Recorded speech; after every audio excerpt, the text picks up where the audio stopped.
Bom dia, boa tarde, boa noite, arquipelianas e arquipelianos. Oficialmente estamos de volta. Sempre uma alegria dividir minhas angústias com vocês. No episódio de hoje, dia 12 de março, a gente vai falar sobre um balaio de absurdos. Né, Leila? Tudo bem? Como é que você tá? Tudo bem, tudo bem. Como é que estão as coisas por aí? Por aqui muito cansaço, muito frio. Ai, começou o outono. O nosso verão foi bem frio. Estamos sentindo saudade do que não vivemos. Caraca, foi a minha sensação do verão passado aqui. Chuvoso pra caramba. Nossa, E hoje frio. choveu demais. Eu fui pro trabalho assim, pensando, contando quantos dias de recesso eu preciso pra me recuperar de ter conseguido levantar hoje. Mas tudo bem, no mais tudo bem. Um início de ano muito atribulado. A gente acabou 2024 dizendo, ai, que ano horrível, não sei o quê, mas 2025 também não Meu fala essas Deus. coisas. Nem vou entrar em detalhes, porque pessoalmente também foi uma coisa, tipo, uma voadora atrás da outra. Mas é isso, que ano? Promete. Estamos em março ainda, viu, gente? Sabe o que eu quero pedir para as pessoas, como a gente não tá aqui há muito tempo, para elas deixarem um comentário de saudade, se elas sentiram, enfim, povoem o nosso Spotify com comentários, que eu vou Ah, gostar de sim. ler. Porque um monte de gente manda mensagem no Instagram, quero saber. Mandem mensagem pra gente no Spotify, no Apple Podcast, no YouTube também, dizendo, contando pra gente como é que vocês estão. E dando sugestões também, né, de assuntos pra gente falar esse ano, porque promete, esse ano promete, Lívia Maia. Ai, meu Deus, cada respirada funda que a gente vai dar ao longo desse ano. Vamos lá, novidades, Lívia Maia. Antes da gente começar os temas em si, queres ter algumas novidades pra contar? Eu tenho? Alguma coisa geral. Eu tenho vários comentários, várias reclamações que eu preciso fazer contigo e com o Ah, público. então Se manda tiver, ver. eu vou começar. Tô revoltada. Revoltada. Com a quantidade de páginas ecoverdes ambientais utilizando inteligência artificial. Eu tô passada. Tô chocada. Fala. Não, lembra do episódio que a gente gravou sobre isso? Eu falei pra você assim, Pois. é um caminho que não tem volta, e você fala assim, eu acho que não. Aí eu falei, eu acho que sim. E a gente tá vendo, bom, isso tudo é atrelado à questão das Big Techs. Vou até deixar uma indicação aqui do livro do Mozorov sobre Big Techs. Antes daquele episódio, eu tinha lido esse livro, e aí eu já tava pensando que era um caminho que, infelizmente... Mas, amiga, assim, você é uma organização ambiental. Você vai utilizar a inteligência artificial que está consumindo água e energia, ao invés de pagar uma pessoa que vai desenhar o cardzinho lá que você quer botar no Instagram. Tipo assim, meu Deus, você tá vendendo a alma pro diabo por uma coisa tão simples, um desenho. Aí eu não aceito. Mas, ó, eu tô fazendo a minha dissertação sobre questões ambientais versus o sistema hegemônico estrutural. As organizações ambientais têm menos condições de pagar essa pessoa. E aí, para que ela continue fazendo o mesmo trabalho que o regime vigente está fazendo, ela precisa abrir concessões.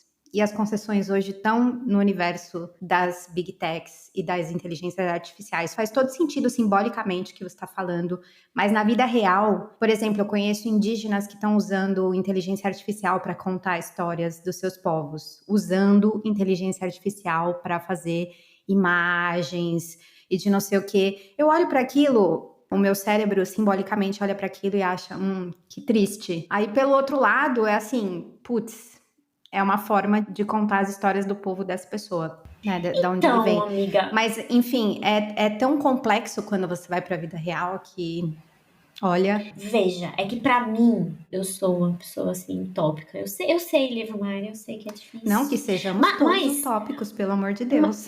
mas assim, uma pessoa indígena, uma população que é tradicionalmente marginalizada, tá usando uma ferramenta imposta pelas big techs, não sei o que, pra fazer um processo de história. Pra mim, isso ainda é diferente do que você vê grandes players, entre aspas, Mas são da grandes área players? ambiental. Quem são? Fala aí pra São. gente. Eu não. Depois eu te conto. Grandes pessoas. Eu sei quem são, porque fica eu e Iago. Lembram de Iago do nosso episódio Eu das lembro, eleições eu tô com no, ele lá no no Blue norte? Sky agora. Pois eu e Iago ficamos mandando um pro outro. Toda vez que a gente olha uma organização bambambam ambiental usando inteligência artificial, a gente se manda. Podem me enganar uma vez, mas não duas vezes. Sigam meus bons? Entendeu? Assim, é uma galera grande, uma galera que tem dinheiro e que sempre utilizou imagens ou fotos ou desenhos, o que quer que seja. E aí agora entrou no bonde da inteligência artificial e absolutamente todas as postagens são com inteligência artificial. De uma coisa que já tinha foto. Entendeu? Na minha cabeça, posso estar totalmente errada, gente, tá? Fica à vontade pra discordar. Mas na minha cabeça é diferente e eu fico muito triste porque elas estão fazendo isso, mas também pelo fato de que elas não estão indicando que aquilo ali foi feito com a inteligência artificial. Isso eu acho bem problemático. Entendeu? Isso é completamente. Cara, você tem que falar, você tem que colocar do mesmo jeito que todo mundo tem que botar a hashtag public, você tem que botar lá. E isso aqui foi produzido com inteligência artificial. Entendeu? Como é que vocês sacam que é inteligência artificial se não tá indicado? Amiga, tem uma estética. E quando eu acho que é, e eu não sei se é, eu vou atrás de Iago. Eu pergunto pra ele. Porque ele tá relacionado com essa galera do Norte em Quadrinhos, com os quadrinhos e tal. E assim, você começa a sacar como eles estão usando muito. Sabe? Tem uma estética da cara cebosa. Vocês sabem do que eu tô falando. Olha a imagem e a cara do desenho é muito lustrosa. Aí do nada a pessoa tem 6 dedos. Nenhum quadrinista que se respeite vai desenhar uma pessoa com a cara encebada e 6 dedos. Não vai, entendeu? Assim, é nesse nível. E aí eu fiquei tô muito revoltada. Revolta! Com isso. Mas enfim. A minha segunda revolta, Lívia Mari, já que você está fora das redes, é a seguinte. Eu bombei nas redes sociais, eu bombei no Instagram. Infelizmente, o meu vídeo, que tá com quase 500 mil visualizações, é um vídeo onde eu estou com o cabelo ceboso, porque eu tinha acabado de tomar banho. Eu não tô nem com os meus lindos cachos, nem com a minha chapinha, nem com o meu babyliss. Isso traz uma certa angústia pro meu coração. Até a maquiagem tá errada no vídeo. Tanto vídeo que podia ter viralizado. E com isso, eu quero dizer pra vocês que reclamar tem o seu papel. Porque o que tem de político, Lívia Mari, que do nada começou a me seguir. Gente que com certeza botou o sininho lá de notificação, porque eu botar um stories, já vi lá a pessoinha verificada, membro do governo X, do partido Y, que tá lá vendo o que eu faço, um monte de assessor de empresa, e uma pataquada, euzinha aqui. Aí eu fico contente, né, porque finalmente a gente tá falando de ecologia política e as pessoas estão vendo, e os políticos, né, estão se assustando, tem uns que me mandam mensagem, coisa e tal. Também fico revoltada, porque sou eu, uma moça branca, falando uma coisa que as populações indígenas e quilombolas do Maranhão, a comunidade da zona rural de São Luís, tá falando há trocentos anos, e eu só tô falando que eu aprendi com elas. Aí como é que quando essas pessoas falam, não tem 500 mil visualizações? Entendeu? Acho que também tem muito isso, e aí eu fico revoltada. Porque, sabe, se eu aprendi com essas pessoas e tô explicando, por que essa galera política não vai lá e aprende também? Teve um deputado, Lívia Mari, estadual do Maranhão, não nomearei nomes porque tenho medo de processo. Esse deputado viu o vídeo que eu fiz sobre enchentes em São Luís e respondeu assim: doutora, estou à sua disposição no que eu puder ajudar. Detalhe, extrema direita, tá? Armamentista, é do exército, não sei o que, coisa e tal. Aí eu disse, beleza, quais são os seus projetos para lidar com a crise climática? Aliás, eu não moro no Brasil. Posso então falar pra galera da luta socioambiental de São Luís que o senhor está à disposição? Ele visualizou e não respondeu. Vocês estão de sacanagem! Não, ele visualizou e não respondeu. Sumiu, ghost. Sumiu, entendeu? Então ele tá à disposição de quê? Tá à disposição pra quê? Sabe? Pra trabalhar 2 vezes por semana, né? 2 vezes por semana lá? É, os vereadores de São Luís, que agora eles estão numa escala melhor, eles vão 3 vezes. Olha, bom dia. Tão grandinhos, tão mocinhos. Mas assim, cara, tá à disposição do quê, companheiro? Peraí, né? Pra cima de Moá. Enfim, então é isso. Queria dizer pra vocês que reclamar é interessante e você tem que lidar com várias peças que aparecem, que te mostram por que as coisas estão nesse buraco. No comments. Bom, então bora começar? Agora que a gente vai começar o episódio, minha gente. Tava Porque a gente tava muito tempo sem se falar. Não, agora que começado. Não, eu tava dizendo pra vocês só quais são as minhas revoltas nesses 2 meses e meio que a gente não se encontrava, gente. Porque você sabe que sou uma pessoa que guarda rancor. Eu tenho rancores guardados há anos, entendeu? Então, assim...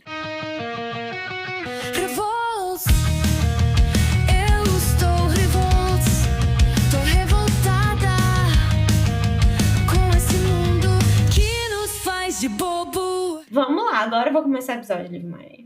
Vou começar o episódio com um assunto também de revolta. Mas que nessa eu acho que todo mundo tá revoltado. Nenhum aqui vai ser não revolts, né? É tudo uma grande revolta. E quem não tiver revoltado tá errado, tá? Que é, de novo, o lenga-lenga da exploração de petróleo na foz do Amazonas. Gente, esse babado tá rolando há um tempo. Tá rolando há um tempo. Eu fiz um trabalho bem rápido em 2012, se eu não me engano, para o Ministério do Meio Ambiente, onde eles juntaram um monte de pesquisadores do norte do Brasil, Amapá, Pará e Maranhão, para fazer uma planilha geralzona, o início de um mapeamento de quais seriam as espécies da fauna e da flora impactadas caso houvesse um derramamento de petróleo na costa de Amapá, Pará e Maranhão. 2012, viu, galera? O Ministério do Meio Ambiente estava de olho nisso. Vocês lembram quem é que estava no poder em 2012, né? Então tá. E aí, depois esse projeto acabou, meio que foi silenciado, não sei no que deu. E agora volta essa história de exploração de petróleo. Essa semana, ou semana passada, retrasada, os técnicos do IBAMA disseram pela 3ª vez que a recomendação é de negar a licença. E com isso já tem toda uma especulação, principalmente porque a gente está no meio de uma dança das cadeiras aí ministerial, de que o presidente do IBAMA vai ser trocado. Afinal de contas, a decisão final sobre o licenciamento é dele. E aí, Lívia Maia? Foi dia 27 de fevereiro. Já chequei aqui que o IBAMA recomendou pela 3ª vez. Foi agora. Agorinha. E aí, eu também acho que o Agostinho pode cair. Acho muito. Se bem que, também, agora com a entrada da Glaze, né, como articuladora do governo, parece que o Lula tá acenando aí um pouquinho pro povo que elegeu ele, né, porque o Lula tá governando para quem... Eu falei isso esses dias, o Lula tá governando para quem não o elegeu e para quem não o elegerá, né? No, God! No, God, please, no! No! No! No! Nunca. E aí tá na hora, porque foi uma mobilização socioambiental muito grande pro Lula. Eu tava na internet na época e ele se reuniu com todos os ativistas socioambientais numa live. Ele, Janja, sim, Dani do Sustento que estava lá, Felipe Neto estava lá, tava toda uma galera mainstream e também não mainstream dos ativistas, pra nas últimas 2 semanas todo mundo virar voto na internet, sabe? Eu tenho minhas dúvidas sobre esse tipo de estratégia, mas ao longo da campanha, a comunidade socioambiental e dos povos tradicionais e todos trabalharam muito para o Lula vencer. E ele não tá governando para essa galera. Então, assim... É que aí que tá, aí que me dá raiva, porque convidaram a gente para esta festa pobre. E na hora que o convite chegou, a gente veio pra festa. E quem ganha dinheiro é o agronegócio.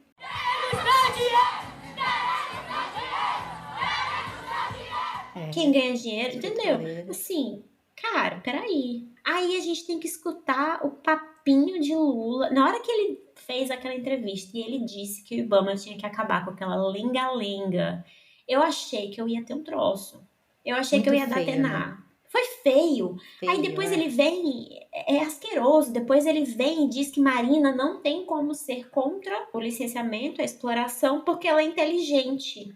Nossa. Gente, eu queria dar um murro na cara. Olha que violenta. Cara, isso é um assédio moral, né? Não pode ser caracterizado como assédio moral. Eu imagino que sim. Cadê as advogadas da gente, minha gente? Mas assim, o seu chefe virar e dizer você não vai ser contra isso porque você é inteligente em rede nacional? Pô, pelo amor de Deus, né?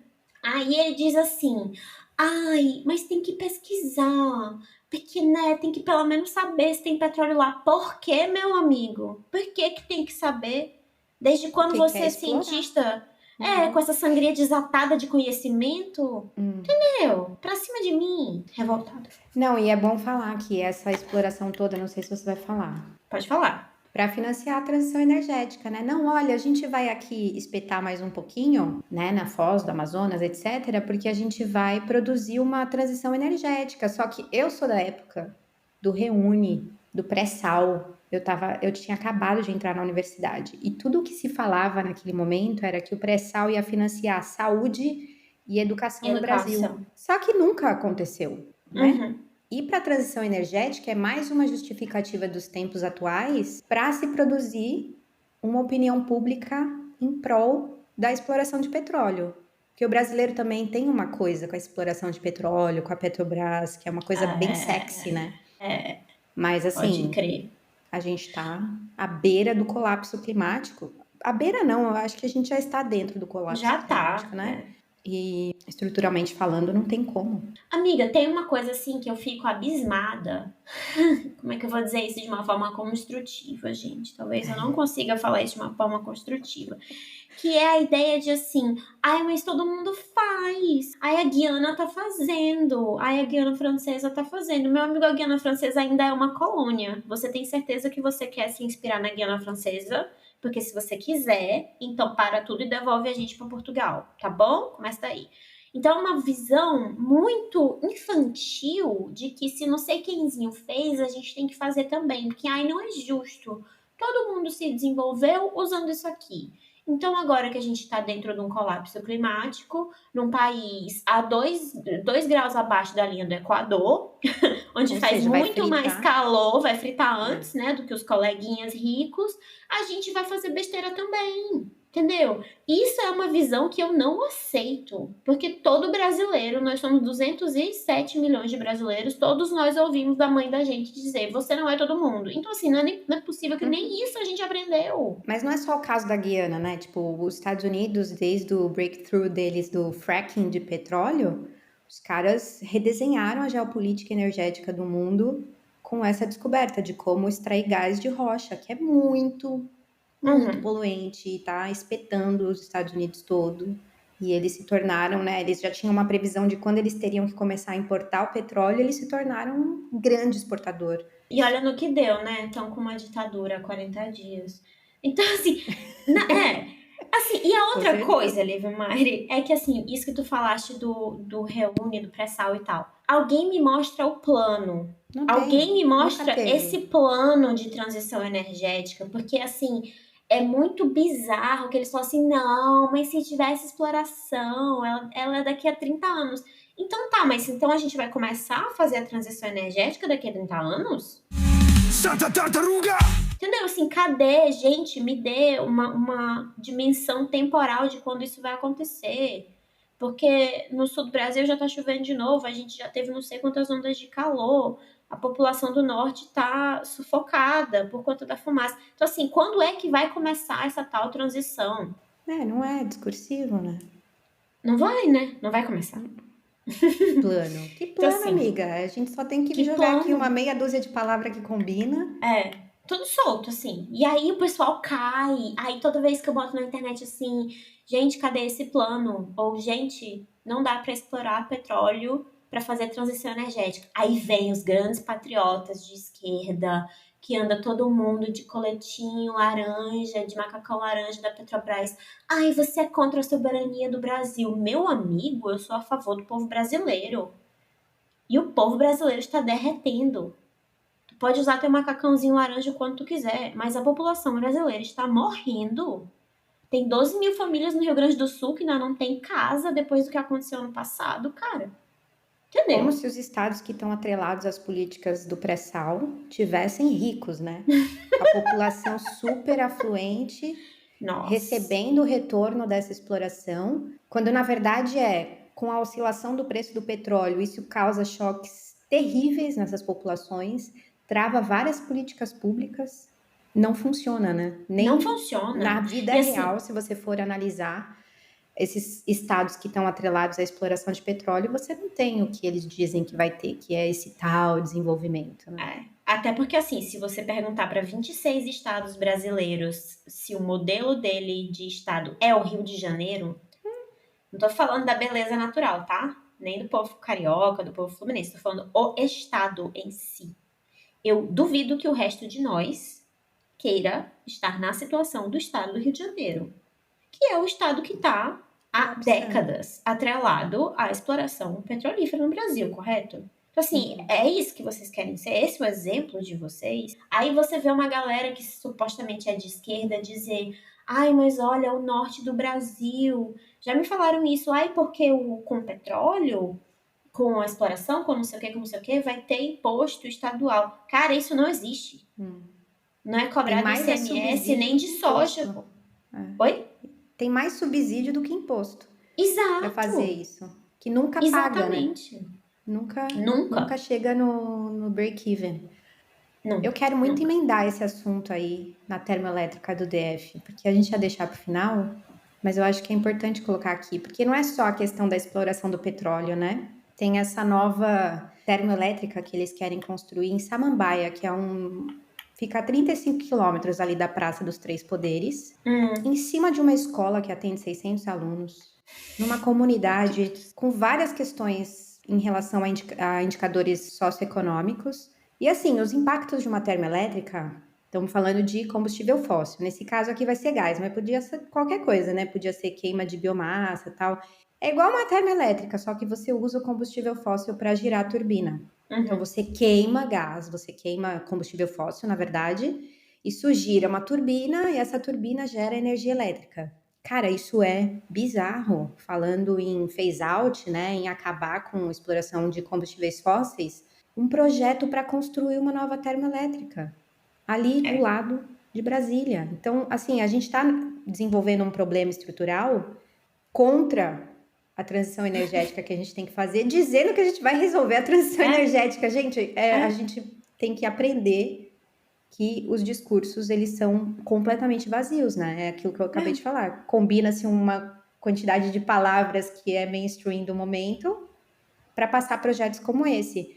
Só dizer que eu vi isso no Instagram da Letícia Camargo, que trabalha hoje numa organização de advocacy por questões marítimas. Então, entrem lá no Instagram dela e vejam. A audiência hoje, no dia que a gente está gravando, com certeza quando você tiver ouvido esse episódio já vai ter acontecido, mas enfim, prestar atenção nos desdobramentos disso. Porque quando você faz a termoelétrica, a água que você usa para poder resfriar as turbinas, ela é devolvida no ambiente numa temperatura muito mais alta e isso ferra todo o ecossistema ali, fora todos os impactos ambientais que a gente estava falando agora, né? Que as pessoas da cidade não vão colher frutos econômicos disso que eles estão dizendo que vão. Aí teve senador que foi lá nas escolas, mana, falar que a termoelétrica vai ser boa pro povo de lá, entendeu? Mas ele vai morar lá? Porque eu quero saber se ele vai morar lá. Quantos dias por dia que o senador vai trabalhar em Brasília? No senador eu não sei. Eu sei que no Congresso a escala é 1/6. No Congresso eles só precisam estar lá, na Câmara, com a nova presidência do Hugo Mota, eles só precisam estar lá na quarta-feira. Você é vergonha da profissão! Eu não sei como é no Senado. Um dia. Então tá, então eles vão respirar esses problemas todos, que é a 35 quilômetros de Brasília. Só um dia por semana, tá bom, né? Quem mora lá respira 7. Meu Deus do céu, olha, coragem numa pessoa dessa. É uma pessoa execrável, é uma pessoa... Meu Deus do céu. E aí eu vou te dizer uma coisa, tá? Venho do futuro, eu, maranhense, venho do futuro para avisar para você, pessoa de Brasília, que eu não sei qual é. Quem nasce em Brasília é o quê? Brasiliense, não sei. Brasiliense, brasiliano. Agora ferrado. Brasileiro. Você, brasileiro de Brasília, do Distrito Federal, pessoa, veio do futuro. Eu sei o que é uma termoelétrica. Porque eu sou de São Luís do Maranhão, gente. Tem uma termoelétrica em São Luís. E deixa eu te dizer bem aqui, São Luís é um ovo. São Luís é uma capital amazônica pequena, é uma ilha. E mesmo assim, São Luís tem uma zona industrial absurda, tem 3 portos. Enfim, quem me segue lá no Instagram sabe que eu falo isso todo dia. E São Luís tem uma termoelétrica. Aí, Lívio Mari, vamos lá. Tem uma resolução do CONAMA que diz que para dióxido de enxofre, o máximo que tem que ter no ar que a gente respira é 40 microgramas por metro cúbico. Em 2023, São Paulo, maior cidade do país, 10 microgramas por metro cúbico, dentro do limite. Em 2023, São Luís chegou a 9.392. Entendeu? O máximo é 40. São Luís chegou a 9.392. Para dióxido de nitrogênio, o limite é 60. São Paulo chegou a 66 em 2022. São Luís chegou a 1.512 em 2023. Ô, louco, meu! Queima de carvão. Mortes por doenças respiratórias em São Luís aumentaram em mais de 200% nos últimos 20 anos. Coincidentemente, claro, a época que a termoelétrica... né? Não tem nenhuma conexão, gente, com o fato de que a termoelétrica foi, né, acionada, se eu não me engano, a partir de 2013. Não está relacionado. Coincidentemente, as mortes aumentaram. Você vê gente em São Luís, nos bairros mais próximos da zona industrial, que é ali a zona rural de São Luís e tal. Todo mundo tossindo, cara. Todo mundo tem asma. Todo mundo tá numa tosse que não para. Eu conheço várias pessoas que tossem sem parar. É isso que estão contratando para o Distrito Federal. Se uma coisa dessa... É isso que tá em jogo. E eu vou te dizer, você aí que tá nos escutando, toda vez que vai um político e te diz assim, isso aqui é bom para vocês, pergunta para eles se pode fazer essa atividade no quintal da casa deles. Toda vez que dizem para você que essa energia aqui é limpa, que a pazinha lá da energia eólica é limpa, pergunta por que não tá no quintal do rico, então. Se a termoelétrica não tem impacto ruim, por que ela não tá lá dentro da Praça dos Três Poderes, já que ela é tão importante, tão maravilhosa? Entendeu, minha gente? Cara, qualidade do ar de uma cidade como São Luís ser mais de 1000 vezes pior do que São Paulo é inacreditável. Mas tudo indica que é por conta da queima de carvão, por conta do funcionamento dessas usinas, dessas empresas e de tudo isso. Tem fatos históricos, né? Quem é de São Paulo lembra muito bem de Cubatão, o que aconteceu por lá, enfim. A gente precisa começar a reclamar mesmo na internet, fazendo. Faz bem pra pele, amiga. Faz, pra cutis. Reclamar na internet faz bem pra pele. Eu tô com vício, minha irmã. Mas não pode ficar só nisso, né, amiga? A gente tem que se articular também na vida real. Não, eu sei que você faz isso, mas só pra ficar claro.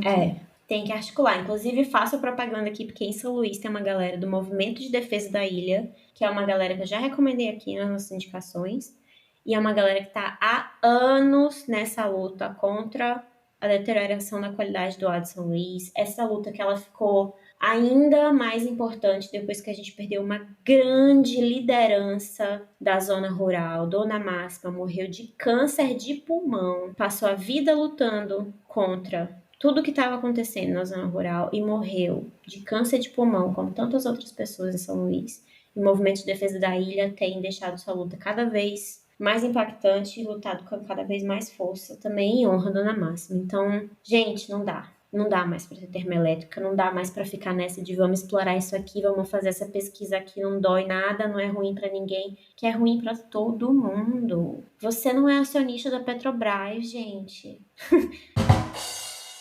Entendeu? Sabe? Você não é acionista da termoelétrica, você não consegue se mudar pra Disney, pegar um jatinho e ir pra Europa, respirar ares não termoelétricos. Você é brasileiro, cara. Enfim, desculpa. Não é isso, o ar daqui é melhor porque foi terceirizado, né? A produção industrial daqui foi justamente para essas zonas de sacrifício, né? Lembrando também que o pessoal adora falar que aqui é uma economia imaterial, de transição pós-industrial, sendo que, na verdade, é um rearranjo geopolítico da produção industrial para o sul global, né? Então, outro dia uma pessoa veio no meu Instagram e falou assim, é porque o brasileiro não se importa com o meio ambiente. Porque eu moro na Europa e aqui todo mundo se importa com o meio ambiente e dá tudo certo. Aí assim, querida, peraí, tá bom? Você mora na Europa e aí tá dando tudo certo porque há 700 anos atrás a Europa acabou com suas florestas, fez o sistema de cercamento que deu início à Revolução Industrial, capitalismo não sei o quê, e aí o capitalismo precisa de expansão, a Europa invadiu, genocidou o resto do mundo e então fez essas zonas de sacrifício, como o livro Mari está falando, e por isso que na Europa você não vê certas coisas. A população da Europa consegue se importar com o meio ambiente porque não tem polícia batendo em povos indígenas na Europa, como a gente vê no Brasil. Mas Entendeu? isso Assim, daí cara. de que a Europa se importa é tão mentira E também. ainda tem isso. Se Além você disso, for não é aqui mentira. as pessoas não separam lixo direito, gente. Ai, porque na Europa a separação de lixo é uma vergonha. É aqui, ó. É tanto gogó. Ai, porque toma multa. Não, tudo bem. Você toma multa se você colocar o lixo no dia errado. Se você fizer errado. Mas queima pra caramba lixo. Eles mandam container pra Ásia entupido de lixo. Quando o container não chega na Ásia, simplesmente eles, ups, caiu aqui no meio do Caiu oceano. no mar. Fazer o quê? Então, assim, não é que na Europa. Olha, minha filha estava numa ocasião lá na escola, eles estavam perguntando quantos anos o plástico se deteriorizava no ambiente. Minha filha chegou aqui com 11 anos em casa falando: ninguém entende nada sobre plástico aqui. O pessoal falando que sumia em uma semana. Aí eu falei: porque é o tempo que eles colocam na lixeira, porque o lixo passa, determinados lixos passam de uma em uma semana.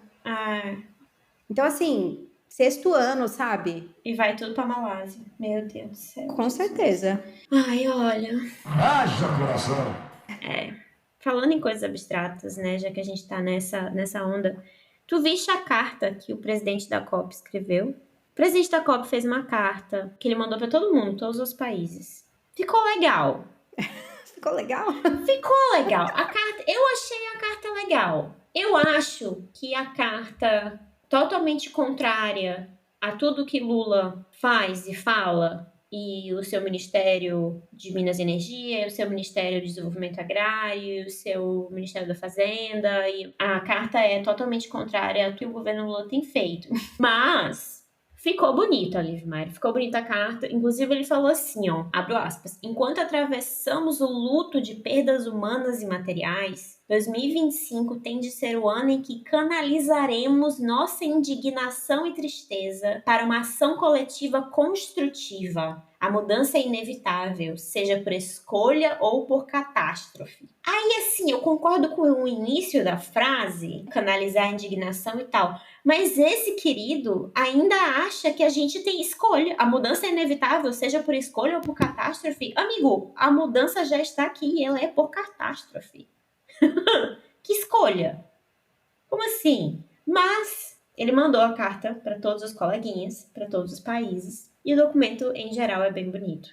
Eu achei bem bonito. Vai atingir o que ele se propõe a fazer? Eu não sei. Né? Já falamos aqui sobre as COPs e como elas são performáticas e tal. Vocês podem ver os episódios anteriores onde a gente falou muito de COP. Mas é aquela coisa de Ruth e Raquel, né? Tem uma galera... tem sempre a Ruth e a Raquel nos governos desenvolvimentistas. Nossa, você me lembrou de uma coisa. Agora eu li um livro da Naomi Klein. Eu li 2 livros dela interessantíssimos. E o último foi o último dela, que chama Doppelganger, que é o duplo, né? O duplo caminhante. E ela fala de nações duplas, pessoas duplas. É uma coisa interessantíssima. E essa coisa que você falou de Ruth e Raquel é isso, né? Good cop, bad cop, essas coisas. A gente tá atrelado a isso. Mas assim, a carta, ela dá um tom de abertura, né, aos trabalhos. Acho que isso é importante, mas eu tenho bastante receio dessa coisa que a gente tá nos últimos tempos de ser tudo muito discursivo, né? Discursivo demais. Pior que é. Falando em COP, minha gente, o estado que vai receber a COP simplesmente resolveu acabar com a educação indígena, passar lá um decretozinho, uma leizinha, uma regulamentação que acabava com a educação indígena, botava todo mundo das escolas indígenas para assistir Telecurso 2000. Aí, os indígenas foram lá e fizeram exatamente o que o Lívio Mário está falando. Saímos do discurso e, como sempre, né, a população indígena mostrando pra gente como fazer isso, foram lá e ocuparam a Secretaria de Educação. Com os professores, né? Foi Com os uma aliança professores. super importante. É, uma aliança muito maravilhosa de professores e povos indígenas. Também nesse contexto de que a COP está vindo, então teve um movimento muito interessante na internet também, mas a maior mobilização foi física mesmo, entraram no prédio. Ainda tá rolando esse negócio, ainda porque houve um recuo do governo, mas né, a gente tem que ficar vigilante. Mas o que eu quero comentar para vocês é que é o estado da COP. Fizeram isso e no final, gente, eles simplesmente mandaram dedetizar o prédio. Depois que a ocupação indígena acabou, no dia seguinte, o governo do Pará mandou dedetizar o prédio. Se isso não é a coisa mais asquerosa que vocês ouviram hoje, Que nojo. entendeu? E aí nós somos, bom, eu, né, sou de 91, nós somos de uma geração que ouvia coisas absurdas sendo faladas pelos povos indígenas. Se você é da minha geração, você sabe muito bem do que eu tô falando, né? Em relação a limpeza, higiene, tudo isso. Por que será que mandaram dedetizar o prédio? Entendeu? É isso. É nesse nível que a gente tá. E é o governo que vai receber a COP30. É esse cara bem aí. Eu não sabia disso, não. Eu tô assim, meio em choque, passada. Foi. Passaram aquele. Não é fumacê mais que chama hoje em dia, né? Mas assim, foi no prédio de cima a baixo, dizendo que estava tudo detonado, que destruíram tudo, que não sei o quê. Mentira, Claro, tá? isso Mentira. sim. Porque eu tava acompanhando ao vivo os vídeos que eram feitos lá e não teve nada disso. Mas prédio dedetizado, porque a população originária do Brasil, que não queria ter aula com Telecurso 2000 para os seus alunos, foi exigir o seu direito e depois que saiu de lá ainda teve que lidar com essa atitude asquerosa que nos remete a muita coisa que já foi feita com a população indígena no Brasil. Então é esse o governo do Pará, é esse o governo que trouxe a COP 30, porque foi uma articulação do governo do Pará com Lula ainda presidente eleito, se eu não me engano, né? Quando eles começaram essa história de trazer a COP30, Lula foi para o Egito, ele não era Ele nem já estava presidente eleito, ainda, ele tinha mas sido ele... eleito. Isso. Então, assim, ainda tem isso. Esse cara que faz isso com populações indígenas é esse cara que vai estar como mestre de cerimônias da COP30, tá? Enfim. Vamos lá, Lívia. Diga. Vamos. O que você quer que eu diga sobre isso? Tenho nada a dizer. Não, eu A vi palavra que que você usou, inclusive, asqueroso, que é a única que eu poderia dizer. Vamos falar de 2024, o ano torrante. Conta pra mim. Não, a gente trouxe essas coisas da Foz do Amazonas, desse petrocongresso, né? Eu tô começando a achar que o nosso congresso é um petrocongresso. Mas fazendo isso como se o ano de 2024 não tivesse sido o primeiro ano que ultrapassou a marca de 1,5 graus acima da média dos níveis pré-industriais, né? Vamos lá ouvir os episódios passados, a gente falou muito sobre isso aqui o ano passado. Sobre esse problema. E esses dados do Copérnicos lançou aí esse relatório de fechamento de 2024. E com esse fechamento, a gente precisa entender que não dá para construir mais termoelétrica, não dá para explorar mais petróleo, né? O El Niño teve um papel óbvio no aquecimento, somando os impactos das emissões de GE, né, de gás de efeito estufa. Lembrando que se a gente não tem 30 anos de dados, a gente não pode dizer que o Acordo de Paris foi ultrapassado, e também é importante lembrar que o aquecimento que a gente está vivendo hoje é resultado de um aquecimento passado. Então, quando alguém falar para você assim, o ano de 2024 ultrapassou 1,5, primeiro, não batemos o Acordo de Paris, apesar de matematicamente falar, os cientistas sabem que isso pode ter sido perdido, mas a gente precisa pensar que as nossas emissões de hoje, elas vão impactar o futuro, igual a gente está sendo impactado agora. Enfim, além do aumento global aí do aquecimento, foi mega intenso nos continentes americanos, né? A gente teve calor extremo registrado no México e na América do Sul, o Brasil tá aí para isso, né? Passando várias ondas de calor já em 2025, mas em 2024 a gente teve muito isso. Provavelmente o ano de 2025 não vai ser tão quente quanto o de 2024, porque a gente teve aí uma fase de laninha, que são ali o aquecimento superficial das águas do Pacífico, mas esse laninha durou pouquíssimo tempo, a gente parece que já entrou na fase neutra agora de novo, e aí parece que na média, matematicamente falando, 2025 não vai ser tão quente quanto 2024, mas essas altas temperaturas da superfície dos oceanos, que impulsionou todo esse cenário, né, eles também estão atrelados aos eventos extremos climáticos, que é o que a gente está passando no Brasil hoje, né. Só também uma coisa importante é que no segundo ano consecutivo teve redução de extensão de gelo do Ártico e da Antártica. Isso é mega preocupante, né? Porque nunca tinha tido 2 anos seguidos assim. E o aumento da umidade atmosférica que a gente viveu também em 2024 potencializou muita chuva extrema, ciclones tropicais, recordes de estresse térmico, né? Que são essas ondas de calor que a gente está falando, olha esse dado aqui é forte, 44% de todo o planeta sendo afetado por calor intenso. Lívia, repete de novo para mim essa informação. 44% do planeta impactado por calor intenso de 2024. Isso. 44%. Gente, é muito louco essa sensação de você estar vivendo o colapso. Amiga, eu ia abrir a minha fala falando que eu tenho a impressão que eu tô vivendo num umbral. Você sabe que eu tenho o meu lado místico, né? Mas pior que falar que eu acho que eu tenho a impressão que eu tô vivendo num umbral é a gente tá vivendo no inferno.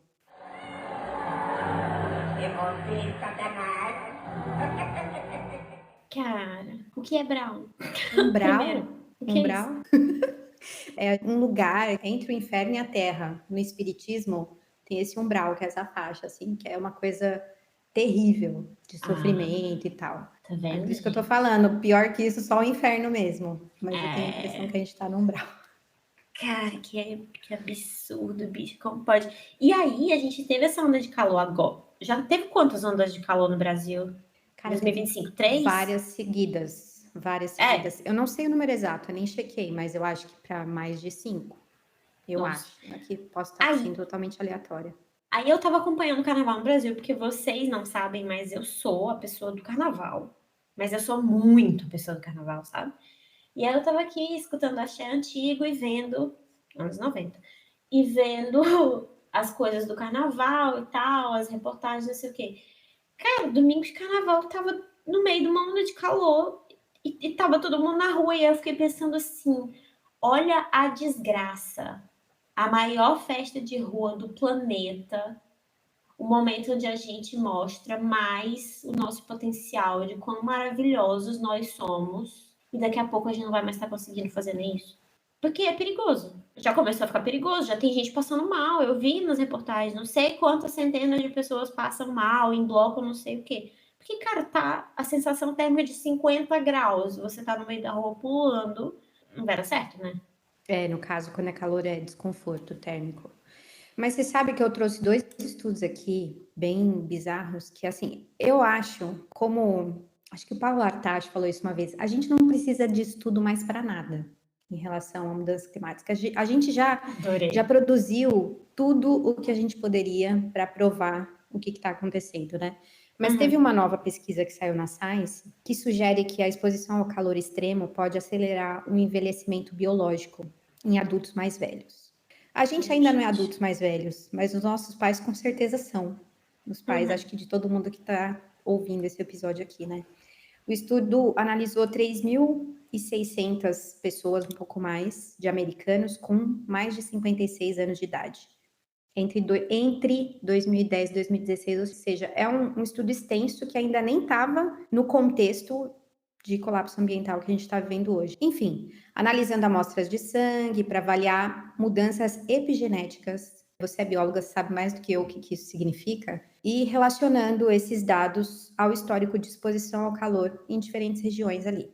Eles usaram o índice do Serviço Nacional de Meteorologia, que está sendo completamente sucateado pelo Trump nesse momento. Sim. Que classificou o calor em 3 níveis ali. Um calor de cautela, que é entre 26 e 32 graus mais ou menos, um calor de extrema cautela, que é entre 32 e 39. Eu acho que nessa última onda de calor a gente estava com o de perigo, que é aqui entre 39 e 51 graus, mais ou menos, que eles estavam avaliando. E os resultados mostraram que as pessoas que vivem em regiões mais quentes, como Phoenix, Arizona e alguns outros estados, onde o calor extremo ocorre por metade do ano, eles podem apresentar, essas pessoas analisadas, 14 meses a mais de envelhecimento biológico do que aquelas que vivem em estados com menor quantidade de calor. Isso ainda pode ser afetado pela umidade, né? Que é isso que eu estava falando, que causa esse desconforto térmico ou não, e que a umidade também atrapalha o seu corpo de se autorregulamentar termicamente, né? Quanto mais úmido, mais dificuldade você vai ter de regular termicamente o seu corpo. Só que esse estudo saiu agora, em 2024. Mas tem um outro da Nature, em 2023, que vai fazer uma análise de nichos climáticos, que a gente tem um nicho climático histórico humano que é entre 13 e 29 graus, que é ideal para a humanidade. E de acordo com esse estudo chama quantificação do custo humano de aquecimento global, porque a gente sempre tem as quantificações monetárias.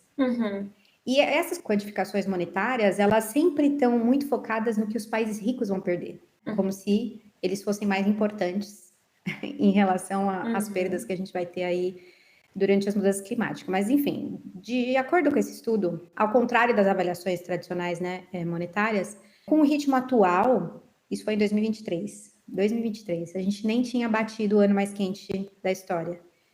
Com as emissões atuais, a gente já estava alcançando um cenário de 2,7 graus até 2030, e isso deixaria 2 bilhões de pessoas expostas a temperaturas médias anuais acima de 29 graus. Então, olha só, gente. Como é que a gente está caminhando para esse cenário mais de inferno do que de umbral, enfim. Até 1 bilhão de pessoas podem ser forçadas nesse cenário, né, a migrar para regiões mais amenas, o que pode englobar aí várias crises humanitárias. Então, assim, até 1 bilhão de pessoas podem ser forçadas a migrar para regiões mais amenas, o que pode ocasionar, não pode, né? Vai, com certeza, crises humanitárias e geopolíticas de diversas ordens. Inclusive, esse estudo fala que essas migrações, elas são maiores do que as migrações históricas já registradas. Sabe aquelas migrações imensas que aconteceram? Esse estudo aponta para uma migração muito maior do que isso. A gente já sabe, né? Estou trazendo dados aqui. Por outro lado, se o aquecimento fosse mantido no 1,5, que é o Acordo de Paris, o número de pessoas deslocadas seria 80% menos, afetando, então, 400 milhões de pessoas. Então, a gente está falando de um custo humano muito real em quantidade de pessoas que vão ser empurradas para fora desse nicho climático ótimo, né? Os países que o estudo cita que vão mais sofrer com isso é Índia e Nigéria. Então, só para a gente trazer aí um pouco de ciência para embasar tudo isso que a gente está falando, que tem tudo a ver com Foz do Amazonas, termoelétricas, tudo isso que a gente acabou de conversar aqui. Então, o mínimo de 400 milhões de pessoas, gente, ainda são 2 Brasis. Exatamente. São 2 Brasis saindo de suas casas, porque europeus, há 5 séculos atrás, resolveram começar um sistema econômico que, em menos de 500 anos de existência, já colapsou um planeta que tem bilhões de anos de idade. Então, se esse sistema funciona, eu não sei que parâmetro é esse de funcionamento. Funciona para 2 bilhões, né? 6 bilhões estão fora desse sistema. 6 bilhões não passam todos os tipos de dificuldade que a gente pode atribuir à falta de qualidade de vida, né? Fome, etc. Meu Deus do céu. E falando nesse sistema, eu sei que tu quer conversar com a gente sobre Trump. E esse rearranjo que está acontecendo, né? No planeta por conta desse monstro amarelado. Olha, vamos deixar claro que eu não quero conversar sobre o Trump, não. É uma coisa que não é uma escolha. O Carlos Nobre chamou esse novo etapa aí do Trump de Trumping Point. Não sei se você viu. Que a gente está vivendo é um Trumping Point. Ponto de não retorno político. Ai, gente. Todo mundo sabe onde ele mora, hein? Fica a dica. Bom, o fato é que desde a posse do Trump aí, a gente está vivendo coisas bem importantes. E no último episódio, não sei se você lembra, eu falei um pouco sobre isso, que estava acontecendo as eleições americanas, e aí a gente estava falando da possível saída do Trump do Acordo de Paris e tal. Mas, gente, tá saindo muito pior do que a encomenda, né? Esse Trump 2.0 aí. É muito agressivo em profundidade, assim. Até as pessoas que já estavam manifestando preocupações estão um pouco, assim, embasbacadas com o que está sendo produzido, né? O Trump, ele está ampliando muito o poder presidencial com medidas nacionalistas e populistas da pior estirpe, digamos assim, e reduzindo o poder das múltiplas maneiras, né, das instituições e de diversas instituições, né? Ele está pegando pesado com agências ligadas ao clima, programas, orçamentos. Tem orçamentos congelados da EPA, que é aquela... Agência de Proteção Ambiental? Agência de Proteção Ambiental, isso. enfim, que eles distribuem, né, para vários projetos sem fins lucrativos, tipo 19 bilhões congelados. Enfim, duros golpes na ciência, a National Science Foundation demitiu 168 funcionários em resposta a uma ordem executiva, né, da administração. E nessa mesma atuada, no dia 27 de fevereiro tem alguma coisa que o IBAMA falou da terceira vez, mas o Trump demitiu 1.000 funcionários da Administração Oceânica e Atmosférica Nacional, que é a NOAA, e eles foram informados por e-mail que eles haviam sido desligados e que eles tinham que encerrar o expediente ali, pelo menos até as 17 horas. Vai todo mundo embora. Todo mundo embora. Tchau. Inclusive, tem uma galera falando sobre a ilegalidade dessas demissões e tal, e discutindo isso em algumas forças de resistência por lá. Mas os ataques também não param por aí, porque ele está atacando todas as políticas de diversidade, equidade, inclusão e acessibilidade, que é o DEIA, sei lá como é que a gente poderia falar isso em português, com certeza tem. Políticas de imigração e imigrantes, enfim, essa guerra comercial das tarifas. Ontem eu vi o governador de Ontário, no Canadá, falando que se o Trump não parasse com as tarifas de 50% no aço e no alumínio, que eles iam desligar a rede de eletricidade para os estados americanos. Desligar. Todo lado da briga, todo lado da confusão, todo lado da briga, todo lado da confusão. Desculpa, pensamentos intrusivos. Não desliga não, gente, porque tem muita gente que não merece esse absurdo. Mas... Pior que é verdade, você tá falando. Né? As trabalhadoras, apesar de tudo... Exato, não merece. Com isso. E muitas outras coisas estão acontecendo. Gente, eles desligaram da noite para o dia o sistema de alerta precoce sobre a fome. Assim, acaba esse programa. E sobre isso tudo, né, tem a ver, no momento em que a administração começou a fazer esse tipo de anúncio e demitir a galera, tinha uma amiga minha que estava num dos maiores campos de refugiados do mundo, que é o Bidi-Bidi, uma região super conflituosa em vários sentidos. E, passado o susto, porque ela estava lá, eu pedi para ela mandar uns áudios para mim, falando como é que foi essa situação, o que aconteceu, e como é que está a situação agora. E eu queria colocar um pouco do que a Isa trouxe em relação a isso. Tá na hora da correspondente do Arquipélago Verde. Eu sou Isabela Bonato, eu sou bióloga, eu fiz mestrado e doutorado na engenharia ambiental. Estou atuando dentro do setor de resíduos sólidos, então trabalho com manejo, com reciclagem, com ações socioambientais, com economia circular. Nos últimos 4 anos, eu estou morando aqui no Quênia, no continente africano, e estou trabalhando em diferentes países do continente. Então, eu tenho uma experiência agora de mais de 12 países, e então o que me dá uma vivência aí do que está acontecendo em termos de meio ambiente e ações, né, humanitárias, como que está o saneamento, os projetos internacionais. Então, muito obrigada pelo convite, é uma honra estar nesse podcast que eu sempre acompanho e que fala de questões tão importantes para o mundo. Então, como que foi, né, quando chegou essa notícia? Eu, por uma ironia do destino, eu estava dentro de um campo de refugiados em Uganda, na fronteira com o Sudão do Sul e Congo. Então, dá para imaginar que é uma área, né, de tensão, tanto por conflitos armados, como algumas dificuldades, né, com acesso à água, saneamento. Essa questão de fronteiras também, né, de imigração ali é bem complicada. Então, esse campo que eu estava, inclusive, é um dos maiores do mundo, se chama Bidi-Bidi. A gente estava lá trabalhando, né? Não era uma missão que tinha como cancelar.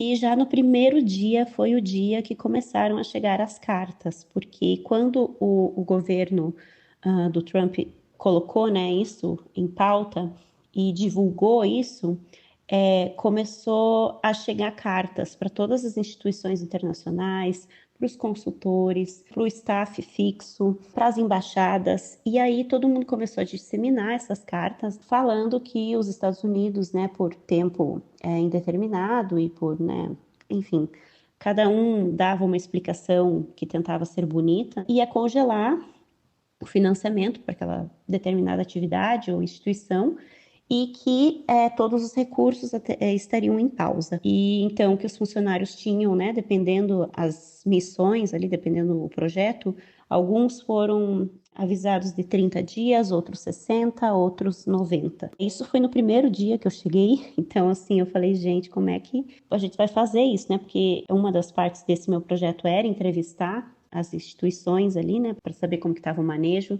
dos pontos do projeto. E aí, simplesmente no primeiro dia, estava todo mundo arrasado, todo mundo abrindo e-mail e recebendo aquilo. E aí, no segundo dia, já era um clima assim de velório e de abandono. Quando a gente fala de cortes, a gravidade disso tudo é que não teve organização, né? Eles estão cortando por áreas, né? Não por projetos, por importância, por quem precisa mais, quem precisa menos, por cargos. Não existe essa organização. Em linhas gerais, o que está acontecendo no momento é a redução de serviços essenciais e de projetos, né, de ajuda humanitária, projetos ambientais, principalmente no Oriente Médio e na África. A gente está falando de situações super graves de fome, de acesso à água potável. A gente está com menos suporte, obviamente, para lidar com iniciativas de combate às mudanças climáticas, o que é muito grave. A gestão de resíduos, que eu estou mais, né, dentro disso, também é parte do saneamento, então também acaba sendo uma das últimas coisas que todo mundo está preocupado. Aqui na África, por exemplo, volta tudo a ser queimado, né, que é a gestão que eles fazem. Então é um cenário um pouco caótico. Fica aqui o meu coração, que ainda está um pouco dilacerado com tudo que está acontecendo. Óbvio que eu sinto medo, mas a gente que trabalha com meio ambiente, né, eu acho que é aquela coisa, a gente tem que ser... mesmo que a gente seja pessimista no presente, a gente tem que ser otimista na ação. Tá na hora da correspondente do Arquipélago Verde. Enfim, tá tudo sob ataque, né? Os programas de desenvolvimento, esse soft power super articulado dos Estados Unidos a partir desses programas, eles impactam o continente africano de uma maneira muito brutal, tá rolando coisas absurdas por lá. E no final das contas, as pessoas vão morrer e vão entrar em sofrimento com um botãozinho que ele tá apertando ali do salão oval e tal. Só que não contente com essas questões externas e internas dos Estados Unidos, eu queria trazer um pouco o que está rolando nessa questão macroeconômica em relação ao rearmamento que está rolando aqui na Europa, e tá bizarro. Porque depois do que aconteceu lá com a reunião, gente, você viu essa reunião? O mundo inteiro viu. Eu fiquei assim, gente... Acaba, mundão, para o mundo que eu quero descer. Eu acho que é o seguinte, como o Aimé Césaire sempre diz, né, que a Europa é indefensável, eu concordo. Ela tá usando esse histórico de muito sangue. Ah, também. Ela tá usando esse histórico de muito sangue nas mãos para, ao invés de atenuar a situação de guerra, a galera, sem surpresa nenhuma, tá optando por um rearmamento alucinante.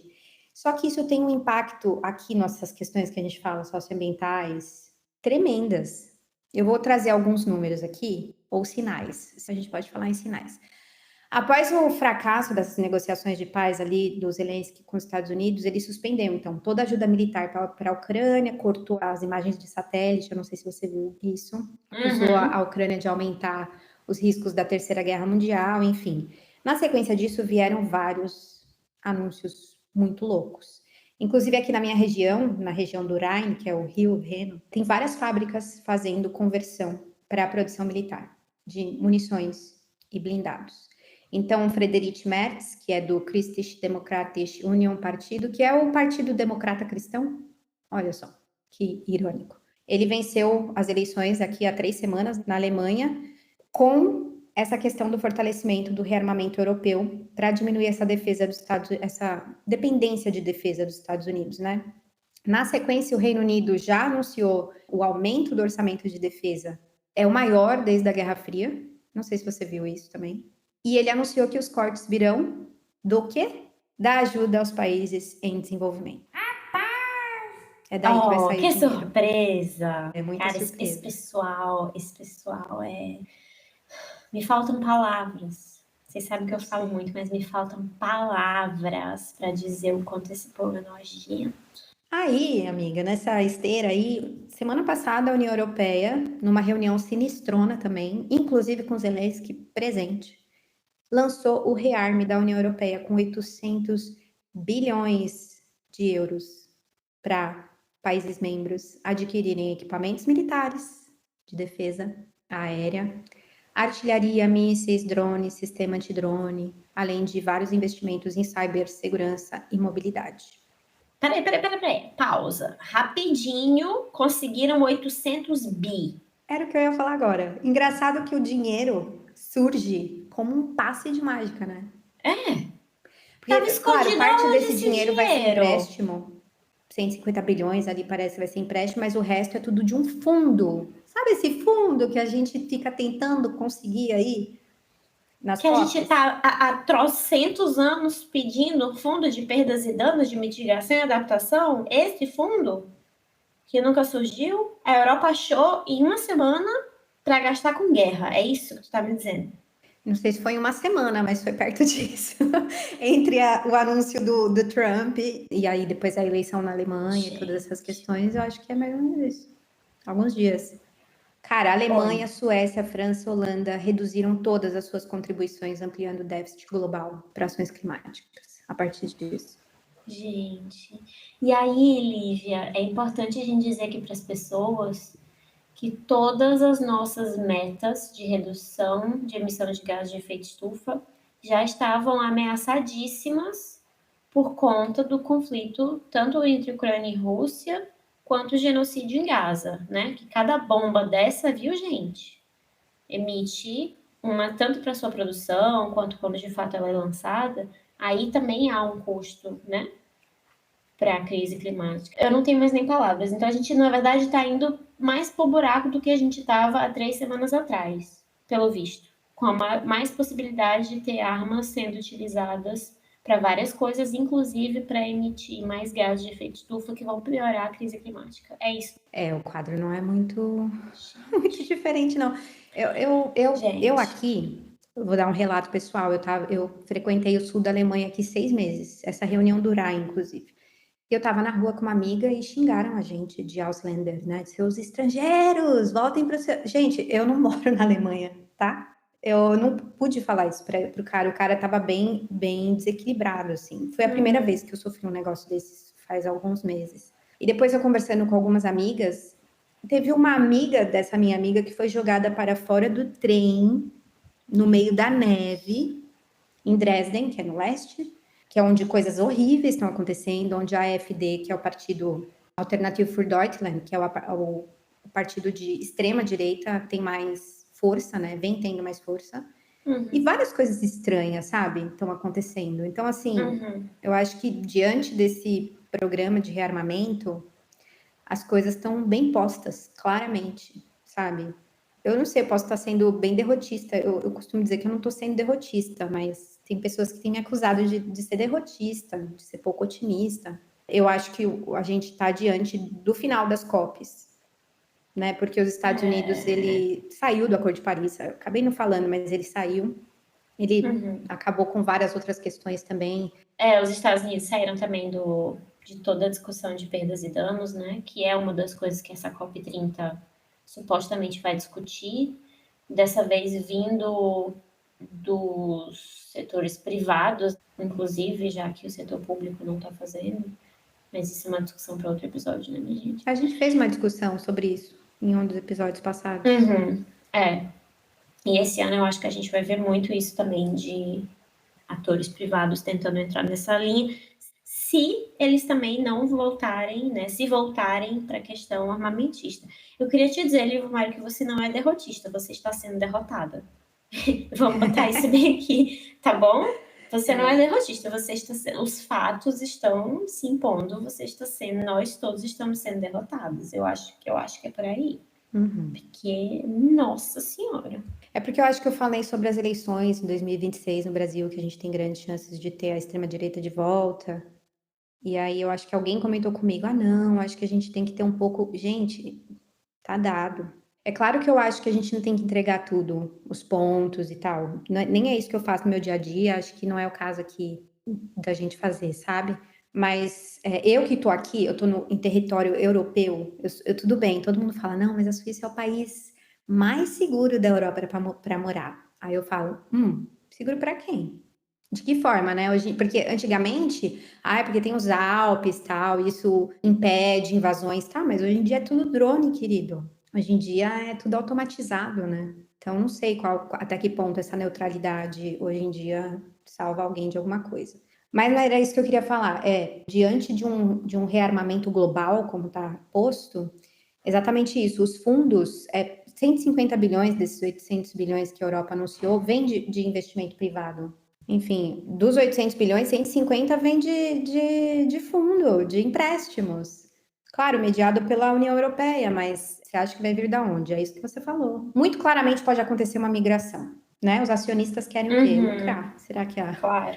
as mitigações e as adaptações são lucrativas, tanto quanto uma guerra, o medo de uma guerra, né? Porque a gente está lidando com coisas futuras também, né? Não só o que está acontecendo agora. E nada mais lucrativo do que o medo, né? Só que como a guerra é um medo muito concreto e a crise climática, infelizmente, ou felizmente, não sei, para muita gente ainda não é um medo concreto, eu tenho esse temor de que o dinheiro vá para essa coisa do armamentismo, né? Eu não sei se meu raciocínio está claro aqui para vocês, mas é que a humanidade ela se move muito por medos, né? E o capitalismo se alimenta de medos. Então, o medo da guerra é um medo muito concreto, que a gente vive há muito tempo e o capitalismo se dá muito bem com esse medo. As instituições privadas, elas até certo ponto querem participar de situações de mitigação e adaptação da crise climática porque isso dá muito dinheiro. Mas a gente ainda não está tão desesperado com isso quanto a gente é desesperado historicamente com guerra, né? Por um motivo óbvio. Então, realmente, a ver. E tem uma outra coisa que eu acho, pensando aqui agora, as políticas climáticas, elas, em certo ponto, elas restringem muita coisa. Faz umas 2 semanas, assim, que a Europa, inclusive, anunciou uma flexibilização das leis, não climáticas, mas de sustentabilidade aqui, para enquadrar as empresas em relação à cadeia de suprimentos. Então, assim, essas coisas restringem lucros, precisam provocar mudanças em cadeias que já estão prontas, tem que ter rastreabilidade, tem que ter não sei o quê. E essa flexibilização da Europa, que estava muito na vanguarda disso, acontecer nesse momento, foi um pouco antes do anúncio do plano, o rearme da Europa, mas está conectado com a crise que a gente está passando agora, financeira, que vem aí nessa rabeira da pandemia também, né? Então, o rearmamento não. É um medo que você pode gastar dinheiros infinitos nisso, né? Nas questões climáticas, você depende muito dessas cooperações internacionais entre, tudo bem, eu vou restringir a minha cadeia de suprimento, mas o meu colega ali do outro lado do Atlântico também vai precisar. E por isso que é tão complexo também, né? E também porque a gente está falando de melhorar a vida das pessoas, né? E isso não é lucrativo, enquanto que a guerra vem com um poder de destruição absurdo e os planos Marshall da vida podem ser colocados, né? O que se discute? Aquele vídeo horroroso que o Trump soltou sobre o que ele quer fazer, sobre o plano dele para Gaza, por exemplo, e os mercados imobiliários em cima disso, e quantos de bilhões isso se lucraria. Gente, a gente não está numa sociedade que cuida de pessoas, né? E aí isso acaba sendo não muito vantajoso do ponto de vista do capital para que se faça alguma coisa. Eu não queria terminar assim derrotista, amiga. Derrotada, querida. Derrotada, eu vou começar a trocar a palavra. Mas sabe o que é? É que eu acho complicado. Se você quiser, que está nos escutando, quiser deitar em posição fetal, fique à vontade. Mas eu acho que a gente precisa ser realista. A gente precisa saber o que está acontecendo para a gente se posicionar. Do mesmo jeito que a gente teve uma luta indígena de professores no Pará que conseguiram fazer alguma coisa, a gente também está tendo luta de uma classe trabalhadora estadunidense que está reagindo, né, como tu falaste, que está se impondo. E, entendeu? Revoluções acontecem exatamente quando esse tipo de situação fica insustentável. Então, há de haver esperança. Eu continuo tendo esperança, eu sou teimosa, sempre fui, e eu acho que a gente está derrotado agora, mas isso funciona para a gente se organizar. Revolução acontece assim. Vai dar certo, gente, vai dar certo, meu povo. Eu não aceito que não dê certo. Olha, eu acho que eu vou deixar isso para falar no próximo episódio. O que eu ia falar no contexto de ativismo de sofá que a gente está vivendo, pelo amor de Deus, eu tenho uma raiva disso. A gente tem que sair do sofá e fazer luta do lado das pessoas, dessas pessoas que estão resistindo mesmo. Aí eu vejo, essa saída que você está falando, eu vejo nesse percurso, entendeu? Agora, enquanto as pessoas quiserem protestar dentro da internet, acho que ela está cooptada demais para que esse seja um caminho. Ele precisa fazer parte, mas ele não pode ser isso apenas, sabe? Tem que ter a luta real nos territórios, nas cidades. Essa luta dos indígenas e dos professores foi uma ocupação, né? E a internet foi uma aliança foi só como entre classes, foi uma aliança entre setores, não entre classes, mas foi uma aliança entre os setores sociais, foi uma ocupação territorial, foi uma mobilização muito grande, né? Teve um apoio popular muito grande, enfim. E a internet foi um mecanismo que eles usaram para fazer o movimento ser conhecido e ser apoiado e tal. Então, a internet como ferramenta e não como o movimento em si. Total. E aí, falando nisso, vamos dar nossa indicação? Falando em movimentos que estão no território, pela primeira vez em 32 episódios, Lívia, Maria e eu temos uma indicação conjunta. Não, isso aconteceu em outro momento. Não, mentira. Talvez a gente tenha dado a mesma indicação. A gente pensou na mesma coisa separadas, né? Dessa vez a gente pensou, a gente entrou em comum acordo aqui nesse episódio, que foi um bate-volta, já que é um balaio de absurdos. E a nossa indicação é de uma galera que simplesmente coloca em prática tudo que a gente fala aqui, que é o Fórum Carajás. Um conjunto de organizações de territórios, principalmente no Pará e no Maranhão, mas eles têm contatos com outras organizações, Brasil afora e mundo afora. E essa galera se junta para fazer formação política, para fazer denúncia, para fazer ações socioambientais e para simplesmente tentar fazer com que o resto de nós perceba os verdadeiros custos do desenvolvimento, os verdadeiros custos da criação dessas grandes zonas de sacrifício, né? Como a Lívia falou nesse episódio. Então, a gente recomenda muito que vocês acompanhem todo o trabalho do Fórum Carajás e das organizações associadas a eles. É isso? É isso. Vamos embora? Vamos embora que tá tarde. Beijo pra vocês. Vou aqui dormir tendo pesadelos com Trump, cadeirada da Atena, Europa, Casa Branca, enfim, Lula, Petrobras. Não vai dar certo. Vou dormir bem a noite toda. Vou dormir bem a noite inteira, em conclusão. Bom dia pra ti aí na Europa, Lívia Mari. Boa noite pra você aí na Oceania. E beijo pra vocês, Brasil. Tchau.